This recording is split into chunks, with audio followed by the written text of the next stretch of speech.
నిన్న Warangal BRS party కార్యకర్తల సమావేశంలో సిద్దిపేట ఎమ్మెల్యే హరీష్ రావు మాట్లాడుతూ ఆయనే గొప్ప హిందూ అయినట్టు, ఆయనకే హనుమాన్ చాలీసా వస్తుందన్నట్టు, 2 నిమిషాలు టైం ఇస్తే మొత్తం హనుమాన్ చాలీసా చదువుతాయని, బీజేపీ వాళ్ళకి హనుమాన్ చాలీసా కాదు ఏం తెలియదని, పూజలు చేసుడు కూడా బీఆర్ఎస్ వాళ్ళకే తెలుసు అని చెప్పిండు. అంటే ఒక రకంగా మేమే హిందువులం, నికార్సైన హిందువులే అని చెప్పిండు హరీష్ రావు. నేను మీ ద్వారా హరీష్ రావు గారికి ఒక 5 ప్రశ్నలు సూటిగా అడగదలుచుకున్నాను. నిన్న నువ్వు మాట్లాడిన వరంగల్ గడ్డ మీదనే హరీష్, ఒక దేవస్థానంలో పనిచేసేటువంటి పూజారి గౌరవనీయులు సత్యనారాయణ గారి హత్య జరిగింది. అప్పుడు ఈ రాష్ట్రంలో అధికారంలో ఉన్నటువంటి పార్టీ మీ పార్టీ, నువ్వు మంత్రివి. మరి ఆ రోజు నీకు హిందువుననే విషయం గుర్తుకు రాలేదా హరీష్? ఒకవేళ గుర్తుకొచ్చుంటే ఆ రోజు కాదు, ఆఖరికి నిన్న పోయిన ఎన్నికల ప్రచారంలన్నా పోయి ఆ సత్యనారాయణ గారి కుటుంబాన్ని ఆదుకున్నావా, పరామర్శించినవా అని చెప్పాలి. రెండవ అంశం, మీరు మంత్రిగా ఉన్న సమయంలోనే తెలంగాణలో టీఆర్ఎస్ పార్టీ అధికారంలో ఉన్నప్పుడే సంక్రాంతి పండుగ సందర్భంగా బైన్సా పట్టణంలో హిందువుల ఇళ్లలోకి పోయి పండుగ పూట చేసుకున్న సకినాల మీద కూడా, అంటే దాన్ని ఆ పదాన్ని నేను వాడాలనే వద్ద యూరిన్ పాస్ చేసినారనేటువంటి వార్తలు వచ్చి పేపర్లు టీవీలన్నీ ఘోషిస్తే ఎంతమందిని అరెస్ట్ చేసిరు హరీష్ గారు? ఎందుకు పోలే నీ మామ బైన్సాకి? నువ్వెందుకు పోలే బైన్సాకి? ఆ రోజు హిందువులు అనే విషయం మర్చిపోయినరా మీరు? అధికారంలో ఉన్నంతసేపు కాసిం రజ్వీ వారసులు, అధికారం కోల్పోయినాక హిందువులా? 2014-19 ఎన్నికలప్పుడు మీ మామ కరీంనగర్ పోయి హిందుగాళ్ళు పొందుగాళ్ళు అన్నాడు. మరి అలా ఆనాడు మీరు హిందువు అయితే మీకు ఆ విషయం ఎందుకు గుర్తుకు రాలేదు? మేము హిందువులం, మా ప్రభుత్వ హయాంలో హిందువులకు అన్యాయం జరగది అని ఒక మాట ఎందుకు చెప్పలేకపోయినారు మీరు? ఇంకా హీనమైనటువంటి విషయం ఏంటంటే, గ్రూప్ 1 గ్రూప్ 2 ఎగ్జామ్స్ పోతే, ఆడపిల్లలు ఎగ్జామ్ రాయడానికి పోతే మంగళసూత్రం తీసేయమని, మట్టెలు తీసేయమని, రకరకాలుగా ఆడపిల్లకి హిందూ సాంప్రదాయం ప్రకారం ధరించే ఆభరణాలను కూడా తొలగించి ఎగ్జామినేషన్ సెంటర్ల దగ్గర అవమానపరిచిన రోజు ఈ అసలు సిసలైనటువంటి హిందూ అనేటువంటి హరీష్ రావు ఆడికి పోయిండు. ఎందుకు హిందువుల మీద దాడులు దౌర్జన్యాలు జరుగుతుంటే నేను నికార్సైన హిందువునని ఆ రోజు ఎందుకు హరీష్ రావు గుర్తుకు రాలేదో ఒక్కసారి చెప్పాలి. ఇంకో మాట కూడా అన్నాడు, మేము కట్టలేదా యాదగిరి గుట్ట, ఎంత గొప్ప కట్టినామో అన్నాడు హరీష్ రావు. ఎట్లా కట్టినావు సార్? ఒక్కొక్క ఎమ్మెల్యే దగ్గర ఎన్ని పైసలు తీసుకుర్రు? నాకు డౌట్, బహుశా ఈ ఫోన్ ట్యాపింగ్ లో బంగారు నగల దుకాణపులను బెదిరించి వాళ్ళ దగ్గరికి వెళ్ళి ఇచ్చిన బంగారంతో కట్టినేమో అనేది నాకు డౌట్ కూడా. యాక్చువల్గా మీ ఫోన్ ట్యాపింగ్ లో దేవుని కూడా వదిలిపెట్టలేదేమో అనేది నాకు ఉన్నటువంటి అనుమానం. చివరిగా మొన్న చెంగిచెర్లలో హోలీ వచ్చింది, దాని కులమైంది మతమైంది, అందరు రంగులు వేసుకున్నారు, అందరు ఆడుకున్నారు. అయిపోయినాక ఎవరో ఇద్దరు డాన్స్ పెట్టుకున్నారు, డీజే పెట్టుకున్నారు, ఊరందరూ కలిసి డాన్స్ చేసిరు. చెంగిచెర్లలో దాడులు జరిగినాయి. మరి ఖండించినవా? బాధిత కుటుంబాలను పరామర్శించినవా? ఇవన్నీ ఏం చేయకుండా నాకు హనుమాన్ చాలీసా వచ్చు, నేను ఇప్పుడు చదవనా అంటే ఆ పక్కనున్న వినయ్ భాస్కర్ అంటే ఆయన చదవన్నా రోజు పూజ చేస్తారట వీళ్ళు. ఎప్పుడైనా ఎవరి ముఖానికైనా బొట్లు అనమాట, అది మేమే బొట్లు పెడతాం, మేమే పూజలు చేస్తాం, మేమే హిందువులం. ఎప్పుడు యాదికి వచ్చింది హరీష్? అధికారం పోయిన తర్వాత హిందువులు, అధికారంలో ఉన్నప్పుడు కాసిం రజ్వీ వారసులు. ఈ పక్క ఓవైసీ ఆ పక్క ఓవైసీని కూర్చోబెట్టుకొని మీరే కదా ఖర్జూర పనులు తినిపించుకుంటే కాబట్టి. మొన్న కదా ఎలక్షన్ కోడ్ వచ్చినాక కదా సిద్దిపేటలో మీ బీఆర్ఎస్ ఎంపీ క్యాండిడేట్, మీ మాజీ ఎమ్మెల్సీ ఫారూక్ హుసేన్ కలిసి మదీనా ఫంక్షన్ హాల్లో మొన్న రాత్రి 4 రోజుల క్రితం రాత్రి తోఫాలు ఇస్తామని సంచులకు సంచులు దించితే election model code of conduct team పోయి రాత్రిపూట అందరూ అరెస్ట్ చేసి తీసుకుపోయింది కదా. ఎన్నడన్నా హిందువుల గాయం తగులితే ఈ రోజు దాకా హరీష్ అన్నట్టు ఆయన వచ్చి పరామర్శించిండా? ఆయన ఈ 10 సంవత్సరాల ప్రభుత్వంలో ఉన్నప్పుడు అవేం చేయని హరీష్ రావు ఇలా మేమే అసలు సీసలు హిందువులం, హిందువులకి వారసులమని చెప్తుంటే దయ్యాలు వేదాలు వల్లించినట్టుంది.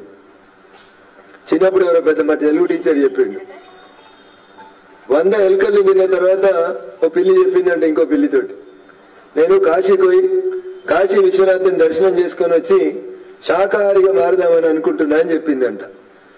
అట్లుంది ఇలా హరీష్ రావు అనే పరిస్థితి. 10 సంవత్సరాలు ప్రతి నిమిషం హిందువులకి హిందువుల హక్కులకి వ్యతిరేకంగా పనిచేసినటువంటి మీ ప్రభుత్వం ఇలా కొత్తగా హిందుత్వ నినాదాన్ని ఎత్తుకొని దానికి 2 లైన్లు హనుమాన్ చాలీసా చదివి దాంట్లో 4 తప్పులు చెప్పి దానికి ఏదో నేను గొప్పగా చెప్పిన అనుకునేటువంటి ప్రచారం చేసుకోవడాన్ని హరీష్ మానుకోవాలి.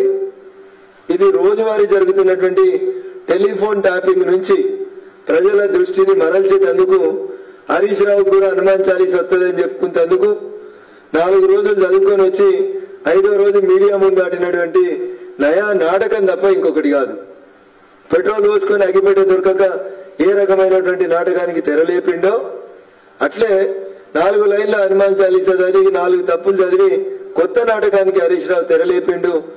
మీరు మోకాళ్ళ మీద యాదగిరి గుట్ట ఎక్కినా మీరు హిందువులకి మేము వారసులమని చెప్పుకుంటే ప్రజలు మిమ్మల్ని నమ్మరని ఈ సందర్భంగా నేను హరీష్ కి తెలియజేస్తూ నయా నాటకాలు బంద్ చేయాలని హరీష్ గారికి ఈ సందర్భంగా తెలియజేస్తా ఉన్నాను.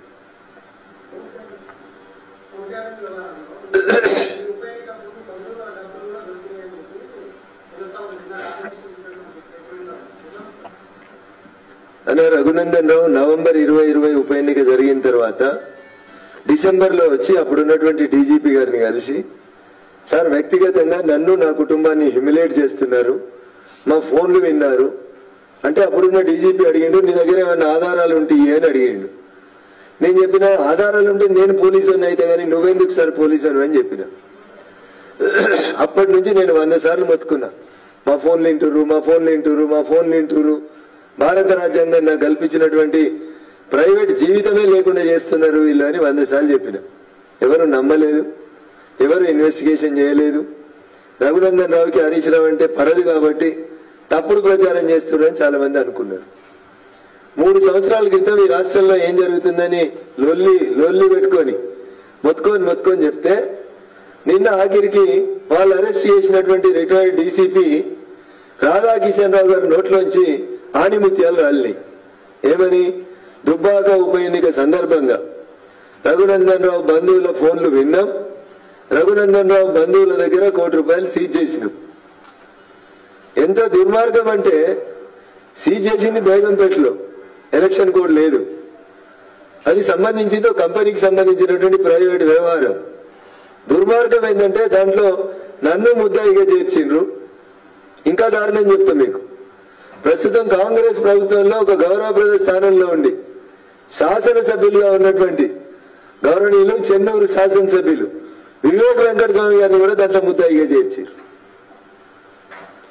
నేను ఇవాళ మీ ద్వారా వివేక్ వెంకటస్వామి గారిని మునుగోడు ఉప ఎన్నిక బాధితులు, ప్రస్తుతం వారు కూడా మునుగోడు నుంచి కాంగ్రెస్ పార్టీ గౌరవ శాసనసభ్యులు కోమటిరెడ్డి రాజగోపాల్ రెడ్డి గారిని కూడా మీ ద్వారా అప్పీల్ చేస్తున్నా. అన్న అప్పుడు ఆ ప్రభుత్వంలో చెప్తే మేము ప్రతిపక్షం కాబట్టి మా మాట ఎవరు నమ్మలే. ఇప్పుడు ఈ ప్రభుత్వంలో కూడా మాది అరణ్య రోదన కావద్దంటే దయచేసి వివేక్ వెంకటస్వామి గారు, కోమటిరెడ్డి రాజగోపాల్ రెడ్డి గారు మిమ్మల్ని కూడా బాధితుల్ని చేసినామని రాధాకిషన్ రావు గారు నేరుగా చెప్తున్నాడు. కాబట్టి వివేక్ సార్ పేరు ఎక్కడ పేపర్లో రాయలేదు, కానీ రాధాకిషన్ రావు చెప్పిన బేగంపేట ఎఫ్ఐఆర్ లో రఘునందన్ రావు పేరు చేసి రాసిండ్రు. అప్పటి మా భారతీయ జనతా పార్టీ నాయకులు ప్రస్తుత చెన్నూరు శాసనసభ్యులు వివేక్ వెంకటస్వామి గారి పేరు రాసిండ్రు. అందుకని నేను వివేక్ వెంకటస్వామి గారికి, కోమటిరెడ్డి రాజగోపాల్ రెడ్డి గారికి చేసే అప్పీల్, సార్ ఆ రోజు మీరు బాధితులు, ఈ రోజు మీరు శిక్షించే స్థానంలో కూర్చున్న పెద్దలు. అందుకని బాధితులుగా అట్లీస్ట్ నేను చాలాసార్లు చెప్పిన, అయ్యా రేవంత్ రెడ్డి గారు మీరు మొదటి విక్టిము, నేను 2వ విక్టిమ్ అని 100 సార్లు చెప్పిన. రేవంత్ రెడ్డి గారు ఇంటలేరు. 2016 తర్వాత జరిగిన ఇన్వెస్టిగేషన్ చేయమంటుండు రేవంత్ రెడ్డి సార్. 2015లో నిన్ను ముద్దాయిం చేసిరు నీ ఫోనీని, దాన్ని ఎందుకు పక్కకు పెట్టమంటారో రేవంత్ రెడ్డి గారు చెప్పాలి. అప్పుడున్న డీజీపీ ఎవరు? రేవంత్ రెడ్డి గారిని అరెస్ట్ చేసిన రోజు ఈ రాష్ట్ర డీజీపీ ఎవరు? అనురాగ్ శర్మ గారు కాదా? రేవంత్ రెడ్డి గారిని అరెస్ట్ చేసిన రోజు ఈ ఆపరేషన్ అంతా నడిపించింది సిటీ పోలీస్ కమిషనర్ గా ఉన్నటువంటి గౌరవనీయులు ప్రస్తుత టీఎస్పీఎస్సీ చైర్మన్ మహేందర్ రెడ్డి గారు కాదా? ఈ రోజు ఇంటెలిజెన్స్ చీఫ్ గా ఉన్నటువంటి శివధర్ రెడ్డి గారు ఆ రోజు రేవంత్ రెడ్డి గారి టెలిఫోన్ ట్యాప్ అయిన రోజు ఇంటెలిజెన్స్ చీఫ్ ఎవరు? ప్రస్తుత ఇంటెలిజెన్స్ చీఫ్ గౌరవనీయులు శివధర్ రెడ్డి గారు 2014, 2015, 2016 వరకు నాకు గుర్తున్నంత వరకు ఆ రోజు ఇంటెలిజెన్స్ చీఫ్ ఎవరంటే శివధర్ రెడ్డి గారు. ఆ రోజు ఎస్ఐబిలో ఇప్పుడు ప్రభాకర్ రావు గారు కూర్చున్న కుర్చీలో ఆ రోజు ఎస్ఐబిలో కూర్చున్నది ఎవరంటే ప్రస్తుత ఆర్టీసీ ఎండి గౌరవనీయులు సజ్జనార్ గారు. రేవంత్ రెడ్డి గారు ఇవన్నీ ఎందుకు దాచిపెడుతుండ్రు? ఇవన్నీ ఎందుకు మర్చిపోతున్నారు? నేను గొర్ర గుంజుకపోయి నీ 32 లక్షల గడియారం ఎత్తుకపోయి ఏసీబీ ఆఫీసులో ఏకేకాన్ ఇంట్రాగేషన్ చేసి లొల్లి పెట్టి ఎత్తుకపోయి నేను తీసుకుపోయి జైల్లో వేస్తే బిడ్డ పెళ్లికి పెరోల్ మీద బయటకు వచ్చింది కదా ముఖ్యమంత్రి గారు. ఎందుకు మర్చిపోతున్నామన్నా? 2015 టెలిఫోన్ ట్యాపింగ్ ఎందుకు పక్కకు పెడుతుండ్రు? నిన్నటి నుంచి టీవీ చూస్తే నాకు బాధ అనిపిస్తుంది. 2016 నుంచి జరిగినటువంటి టెలిఫోన్ ట్యాపింగ్ మీద విచారణ.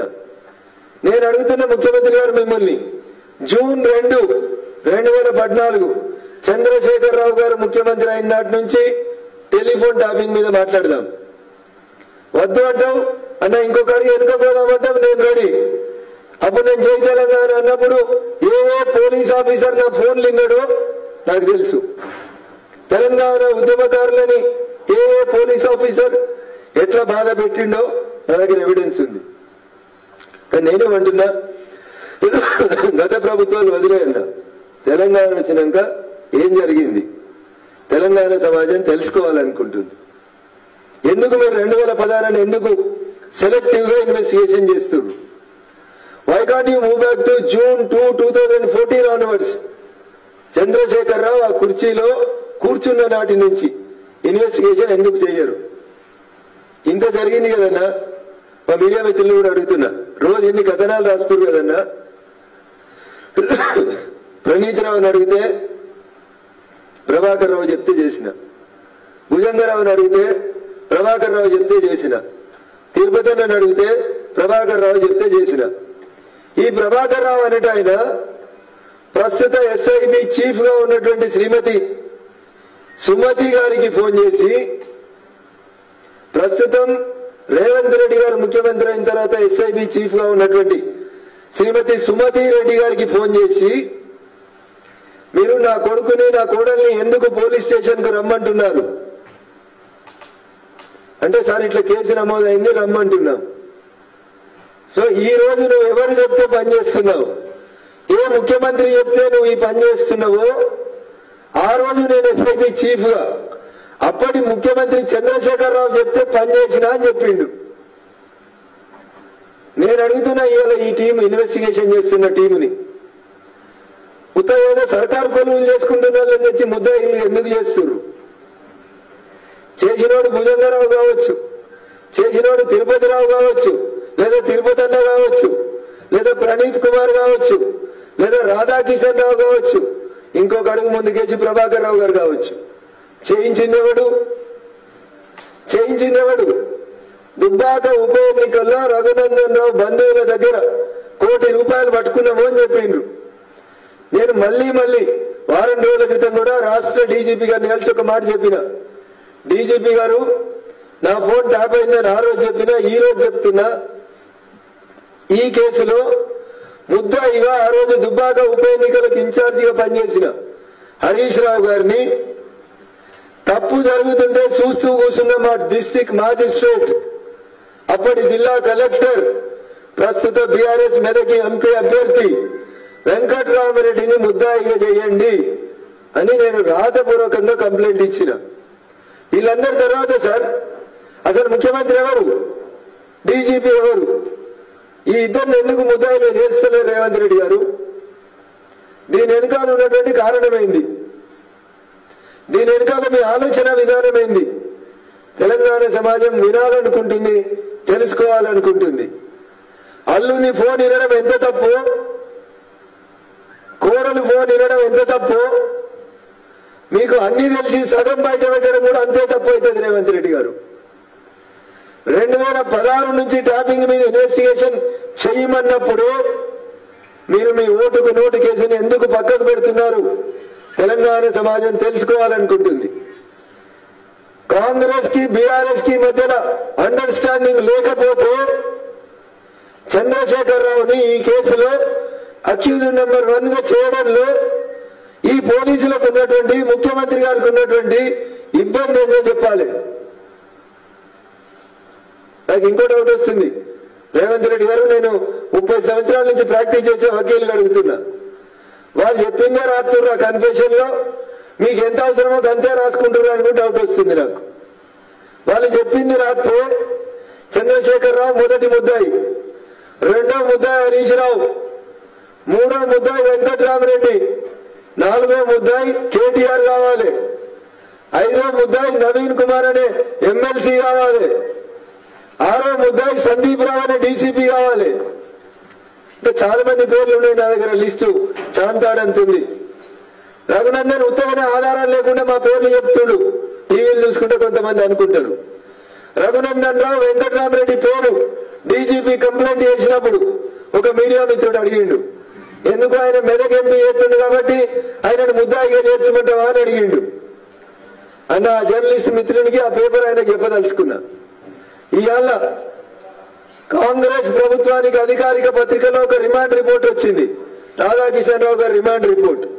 దాంట్లో రాసిడు ఏమని, బీఆర్ఎస్ కు చెందిన ఓ ఎమ్మెల్సీకి టాస్క్ ఫోర్స్ ఎస్ఐ ఒకరు స్వయంగా డబ్బులు అందజేశారు.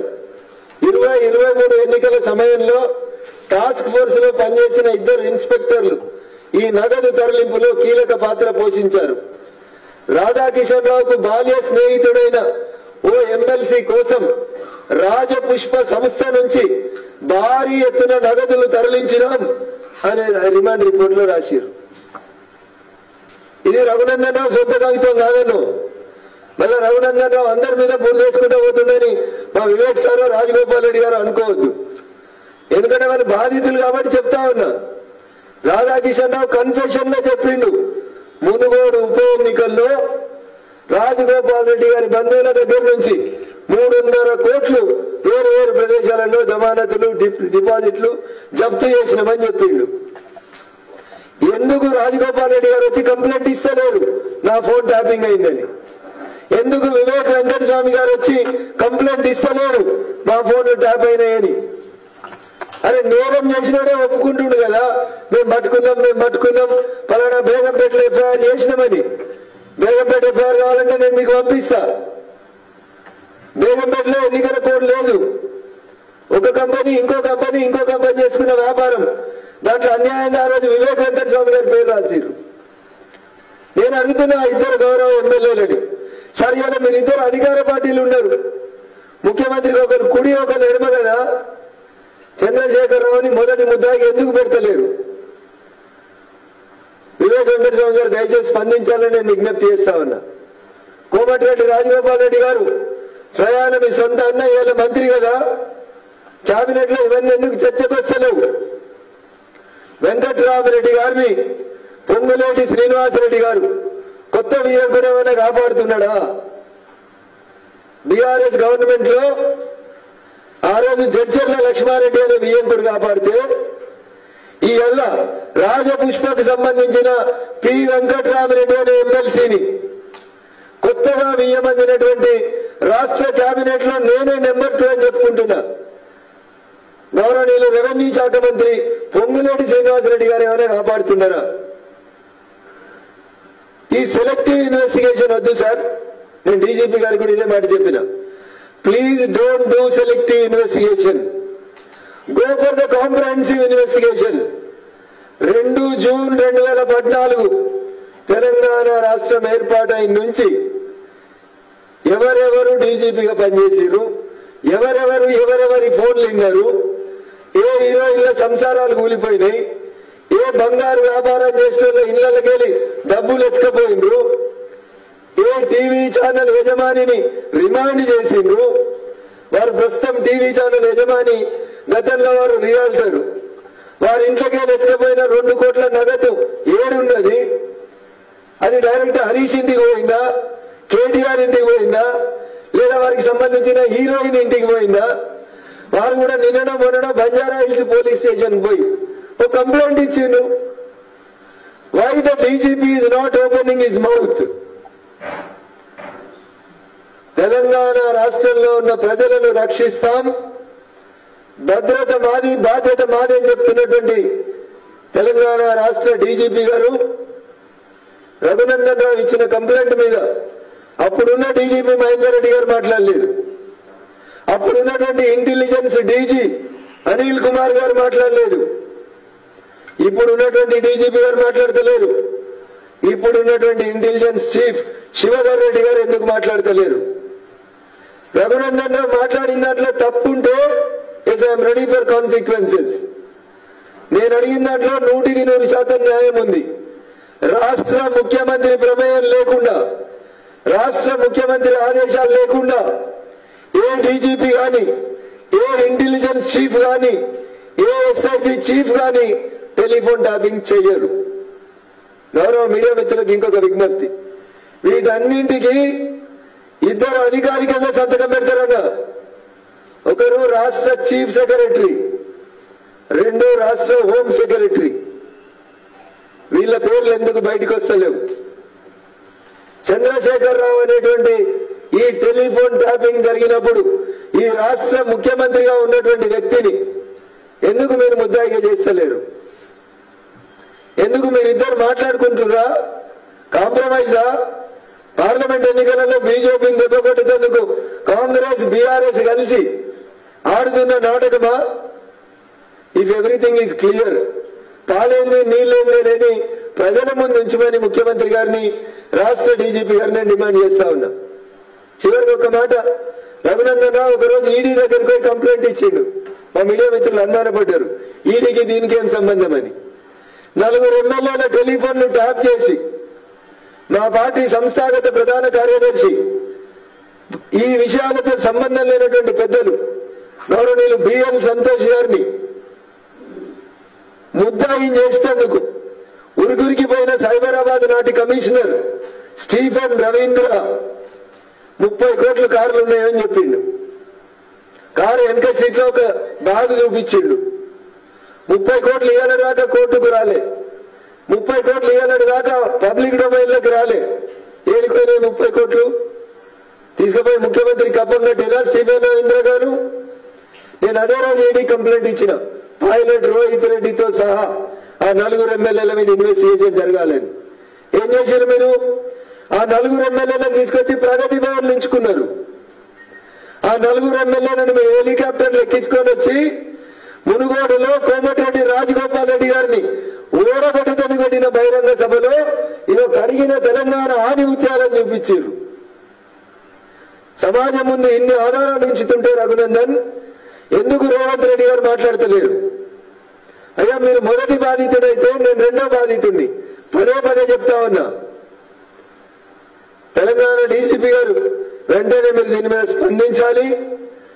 రేవంత్ రెడ్డి గారి ఓటుకు నోటు కేసులో అప్పటి డీజీపీ, అప్పటి ముఖ్యమంత్రి, అప్పటి హైదరాబాద్ పోలీస్ కమిషనర్, అప్పటి ఇంటెలిజెన్స్ చీఫ్, అప్పటి ఎస్ఐబి చీఫ్, వీళ్ళని కూడా ముద్దాయిలను చేస్తారా, విట్నెస్ గా పెడతారా? తీసుకొని వచ్చి మీరు కేసు ఇన్వెస్టిగేషన్ చేయాలి. అట్లా చేసినప్పుడు మాత్రమే మీరు ఫెయిర్ ఇన్వెస్టిగేషన్ చేస్తున్నారని ప్రజలు నమ్ముతారు.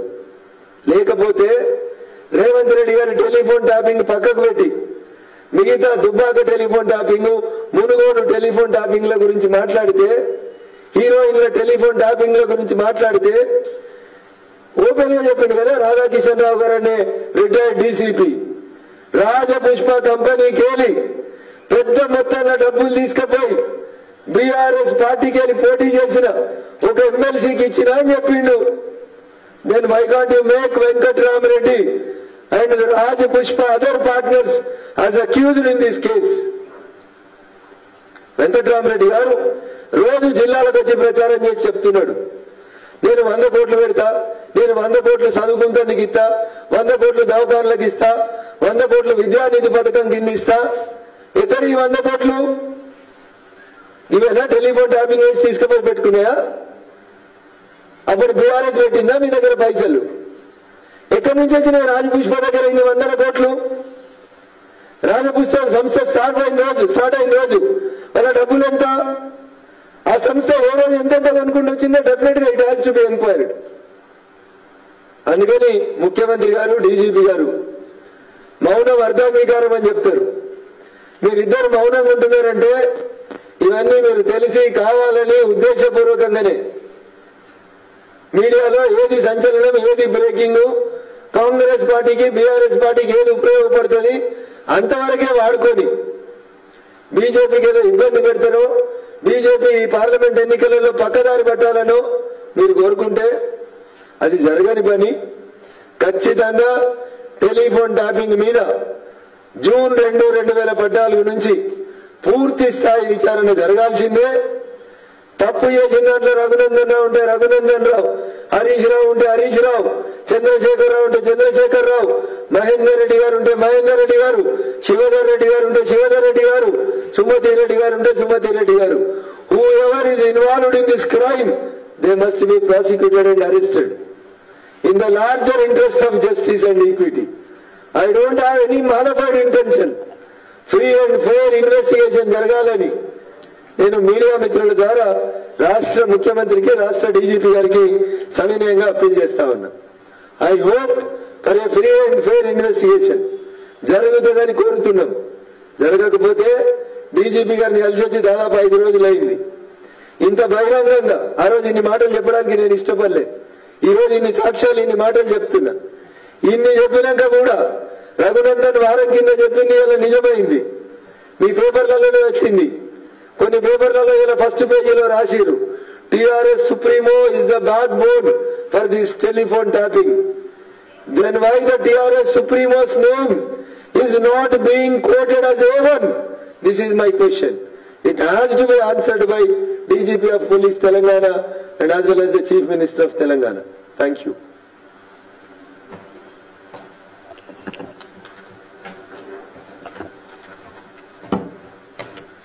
సో మౌనం మీడియా నుంచి కూడా ఉందంటే మొత్తం అంగీకారం అనుకొని సెలవు తీసుకుంటున్నా. Thank you.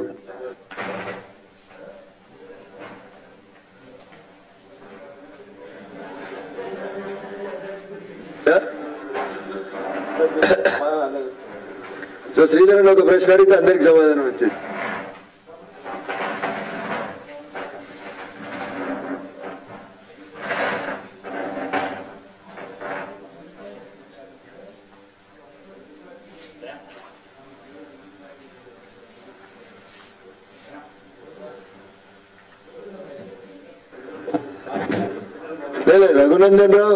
Raghunandan Rao ఈలడితోటి press meet తోటి ఆగుతలేడు.